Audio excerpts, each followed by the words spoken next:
हर पल जियो ड्रामा स्कंजा बन चुका है बहुत ही ज़्यादा इंटरेस्टिंग। उसमें हमें दिखाया जाएगा कि रानी जो होती है वो जाती है अपने घर और जैसे जाके अपनी फैमिली से मिलती है तो उसका भाई जो होता है ज़ोरावर वो साकिब से पूछता है कि तुमने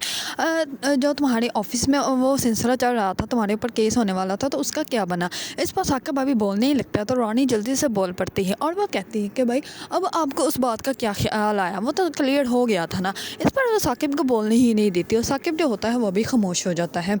दूसरी तरफ फ़िज़ा जो होती है वो रिदा को कहती है कि भाई जो है वो भाभी जो है वो मेरी शादी के मामले के बारे में बात कर रही हैं, उनको किसने हक़ दिया है कि वो मेरी शादी के बारे में सोचे, और अभी तो मैंने अपनी स्टडी कंप्लीट करनी है, उसके बाद मैं देखूँगी कि शादी करनी है नहीं करनी। इस पर रिदा जो होती है वो फ़िज़ा को कहती है कि भाई आते हैं तो मैं बात करती हूँ। इस पर वो कहती है कि तुम अभी भी भाई की बात करने का सोच रही हो। अब भाई जो है वो कुछ भी नहीं करेंगे, अब जो करेगी अब भाभी करेगी। इस औरत के बारे में मेरा ख्याल जो भी था ना वो सही था, उसके बारे में मेरा ख्यालात जो हैं वो कभी भी गलत नहीं हो सकते।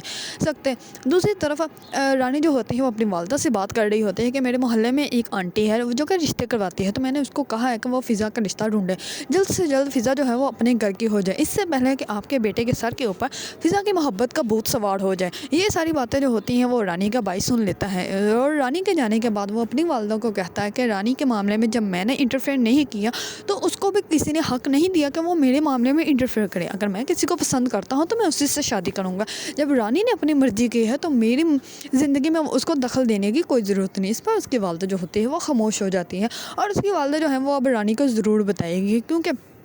उसकी वालदा और रानी ने मिलकर ही तो ये सारा खेल खेला है जिसकी वजह से रानी की शादी जो है वो साकिब के साथ हुई, वरना कभी भी रानी की शादी जो है वो साकिब के साथ नहीं हो सकती थी। अगर आप लोगों को ड्रामा स्कंजा पसंद है और इसके बारे में न्यू अपडेट जानना चाहते हैं तो मेरे चैनल को लाइक, कमेंट एंड सब्सक्राइब करना मत भूलिएगा।